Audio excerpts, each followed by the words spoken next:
6 जून दैनंदिन ज्ञानेश्वरी अध्याय 13 प्रकृती पुरुष विवेक योग.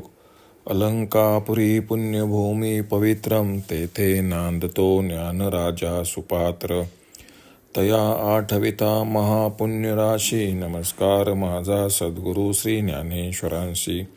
ओवी क्रमांक 571 पासून पुढे.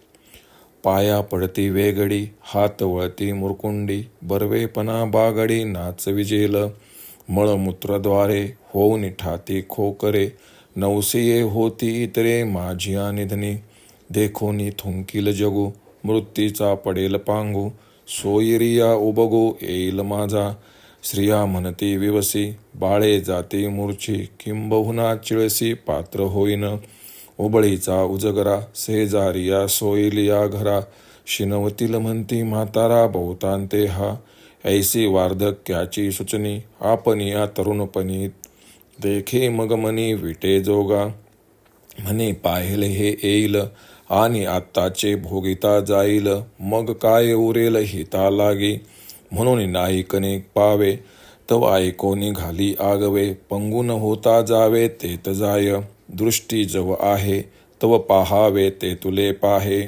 मुकत्वा आदि वाचावा हे सुभाषिते हात होती खुळे हे पुढील मोटके कळे तव करुणी घाली सकळे दानादिके ऐसी दशा येईल पुढे ते मन होईल वेडे तव चिंतूनी ठेवी चोखडे आत्मज्ञान जे चोर पाहे झोंबती तव आजीचे ऋषीचे संपत्ती का झाका झाकी वाती न वचता की जे तैसे वार्धक्य यावे मग जे वाया जावे ते आत्ताची आघवे सवते करी आता मोडून ठेली दुर्गे का वळीत धरिलेस खगे ते तो उपेक्षुनी जो निगे तो नागवला की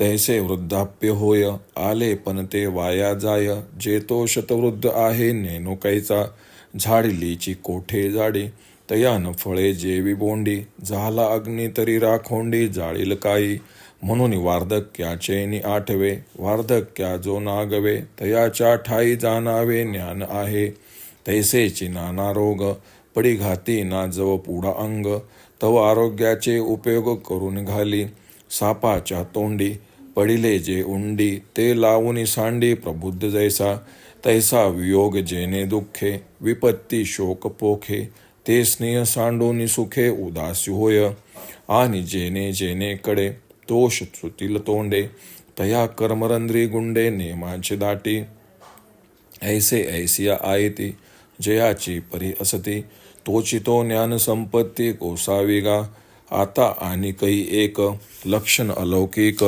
सांगेन ऐक धनंजया असक्तिरन भीष्वंग पुत्र दाराग्रहादिषु नित्यंच समचित्तत्व मिष्टानिष्टोपतस्तिषु तरी तो या देहावरी उदासू ऐसिया परी उखिता जैसा बिडारी बैसला आहे का वृक्षाची सावली वाटे जाता मिनली घरावरी ते तुली आस्था नाही सावली सरसीची असे परी असे हे नेनिजे जैसे स्त्रिये तेचे तैसे लोलुप्य नाही आणि प्रजा जे झाली तिये वस्ती कीर आली का गौरवे बैसली रुखातळी जो संपत्ती माझी असता ऐसा गमे पंडुसुता जैसा का वाटे जाता साक्षी ठेविला किंबहुना पुसा पांजरिया माझी जैसा वेदाज्ञेसी तैसा बिहुनी असे एरवी दारा ग्रहपुत्री नाही जया मैत्री तो जानपा धात्री ज्ञानसिगा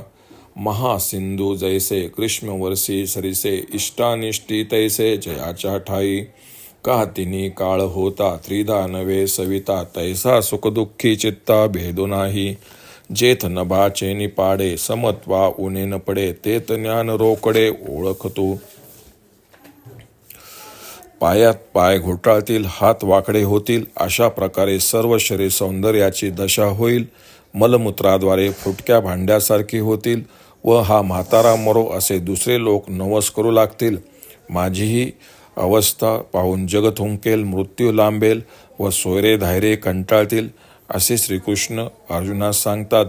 बायका मला भूत म्हणू लागतील मुले घाबरतील किंबहुना सर्वांना माझी किळस येईल अशी दशा होईल खोकल्याची उबळ येऊन त्याने रात्री शेजारी पाजारी जागे झाले असता किती दिवस हा म्हातारा छळणार कळत नाही असे म्हणतील. तरुणपणात ही वार्धक्याची लक्षणे मनात आणून नको रे हा भोग असे कंटाळून तो म्हणतो हे वय भोग भोगता पुढे ही दशा होणार आहे, मग त्यातून हिताचा मार्ग कसा निघणार. म्हणून जसा बहिरेपणा येण्यापूर्वी सर्व हिताच्या गोष्टी ऐकून घ्याव्यात, पांगळेपणा येण्यापूर्वी जिथे जावायचे देवस्थान तीर्थ वगैरे ठिकाणी असेल तेथे जातो, जोपर्यंत दृष्टी चांगली आहे तोपर्यंत जितके पाहायचे आहे तितके पाहून घेतो आणि वाचा बंद करण्यापूर्वी सुभाषिते पाठ करून ठेवतो. हात लुळे होणार हे पुढचे आजच दिसत आहे, म्हणून हातांनी दानादी सर्व चांगली कर्मे करून टाकतो. अशी अवस्था पुढे येईल, त्यावेळी मन वेडे होईल, तेव्हा त्याच्या आधीच तो शुद्ध आत्मज्ञानाचा विचार करून ठेवतो. चोरांनी लुबाडण्यापूर्वीच आपली संपत्ती दूर करावी किंवा दिवा विझवण्यापूर्वी झाकापाक करावी, त्याप्रमाणे म्हातारपण येऊन मग या शरीराची जी वाताहात होणार आहे त्यापेक्षा आत्ताच विचाराने त्याचा आपला नसलेला संबंध तोडून टाकावा हे बरे. आपण जाणार त्या वाटेवर डोंगरी किल्ले वगैरे आहेत, तसेच पक्षी घरट्याकडे वळत आहे, तेव्हा अस्तमानाची वेळ आहे असे जाणूनही त्याची पर्वा न करता जो सावधपणे प्रवासाला निघतो तो चोरांकडून कसा नागवला जाणार. त्याप्रमाणे पुढे म्हातारपण आहे व त्या अवस्थेत काही पुरुषार्थ होणे शक्य नाही, ते फुकट जाणार. त्याने पूर्ववयातच विचार करून विचारांविषयी सावधगिरी बाळगली आहे, तो ज्ञानवृद्धत्वामुळे खरोखर शतवृद्ध 100 वयाचा का म्हणू नये. एकदा झाडलेल्या तिळाच्या बोंडात पुन्हा झाडल्यावर त्यात काय सापडणार. तसा मोठा अग्नी असला तरी जळून राख झाली आहे तिला कसा जळणार. म्हणून म्हातारपण येण्यापूर्वीच त्याची जाणीव ठेवून जो सावध राहिला तो वार्धक्याच्या तावडीत जात नाही. अशांच्या ठिकाणीच ज्ञान आहे असे जाण.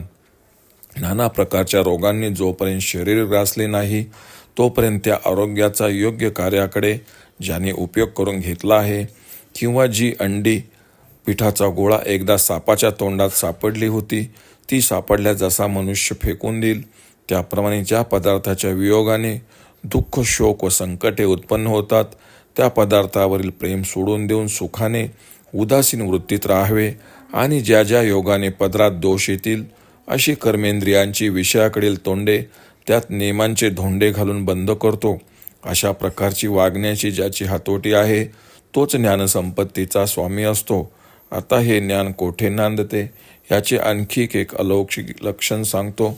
अर्जुना नीट एखादा एक रात्र वस्तीला येणारा वाटसरू त्या जागेबद्दल जसा उदासीन असतो त्याप्रमाणे काही काळ मुक्कामाचे हे ठिकाण आहे अशा बुद्धीने जो स्वतःच्या देहाबद्दल उदासीन असतो, अथवा वाटेवरून जाताना मध्येच असणाऱ्या झाडाच्या सावलीवर जशी वाटसरूंची आस्था नसते त्याप्रमाणे ज्ञानी पुरुषांचे स्वतःच्या घरावर प्रेम नसते.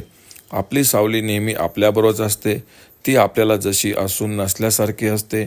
त्याप्रमाणे स्वतःच्या पतीबद्दल तो किंचितही आसक्त नसतो व स्वतःच्या मुलाबाळांना तो वस्तीला आलेल्या वाटसरूंप्रमाणे मानतो, अथवा झाडाखाली बसलेल्या गुरासंबंधी झाड जसे उदास असते तसा तो उदास असतो.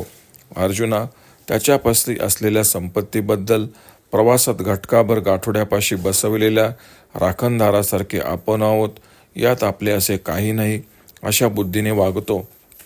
किंवा पिंजऱ्यातील पोपट स्वतःचे बंधन ओळखून जसे आतल्या त्याचे व्यापार चालतात त्याप्रमाणे वेदाज्ञेचे उल्लंघन करणे त्याच्या मनातही येत नाही असा तो तिला भिवून असतो.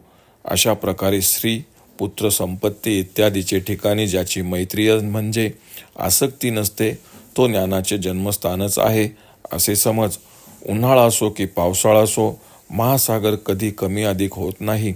त्याप्रमाणे अनुकूल प्रतिकूल परिस्थितीही जो समचित असतो.